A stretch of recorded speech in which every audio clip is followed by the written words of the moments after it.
ದಿನ ಬೆಳಗಾದ್ರೆ ಒಂದಾದ್ರೂ ಸೈಬರ್ ವಂಚನೆ ಆಯಿತು ಅನ್ನುವಂತಹ ವಿಚಾರಗಳನ್ನ ನೀವು ಕೇಳಿಸ್ಕೊಳ್ತಾ ಇರ್ತೀವಿ. ಬಟ್ ಇತ್ತೀಚೆಗೆ ಈ ಸೈಬರ್ ವಂಚನೆಯ ಪ್ರಕರಣಗಳು ಜಾಸ್ತಿ ಆಗಿದೆ ಅನ್ನೋದನ್ನ ಕೂಡ ಕೇಳ್ತಾ ಇದ್ವಿ. ಎಷ್ಟರ ಮಟ್ಟಿಗೆ ಜಾಸ್ತಿ ಆಗಿದೆ ಅಂದ್ರೆ ನೀವು ಕಳೆದ ವರ್ಷಕ್ಕೆ ಕಂಪೇರ್ ಮಾಡಿದ್ರೆ ಈ ವರ್ಷ ಜಾಸ್ತಿನೇ ನೋಡೋದಕ್ಕೆ ಸಿಗ್ತಾ ಇದೆಯಂತೆ ಸೈಬರ್ ವಂಚನೆಯ ಪ್ರಕರಣಗಳು. ಈ ರೀತಿಯ ಆಘಾತಕಾರಿ ಅಂಶವೊಂದು ಹೊರ ಬೀಳ್ತಾ ಇದೆ. ಈಗಾಗಲೇ ಸೈಬರ್ ಅಪರಾಧ ಪ್ರಕರಣದ ಸಂಬಂಧ 42,000 ಬ್ಯಾಂಕ್ ಖಾತೆಗಳ ಮೂಲಕ 100 ಕೋಟಿಗೂ ಅಧಿಕ ಹಣ ವರ್ಗಾವಣೆ ಆಗಿದೆ ಅಂತ ರಾಜ್ಯ ಸೈಬರ್ ಕಮಾಂಡ್ ಮತ್ತು ಡಿಜಿಪಿ ಪ್ರಣವ್ ಮೊಹಂತಿ ಮಾಹಿತಿ ಕೊಟ್ಟಿದ್ದಾರೆ. ರಾಜ್ಯದಲ್ಲಿ ಈಗಾಗಲೇ 42,000 ನಕಲಿ ಖಾತೆಗಳನ್ನು ಪತ್ತೆ ಹಚ್ಚಲಾಗಿದೆ.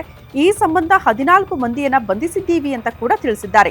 ಇನ್ನು ಬಹುಕೋಟಿ ಸೈಬರ್ ಪ್ರಕರಣಗಳ ತನಿಖೆಗೆ ವಿಶೇಷ ತಂಡ ರಚನೆ ಮಾಡಲಾಗಿದೆ ಅಂತ ಕೂಡ ಮಾಹಿತಿ ಕೊಟ್ಟಿದ್ದಾರೆ.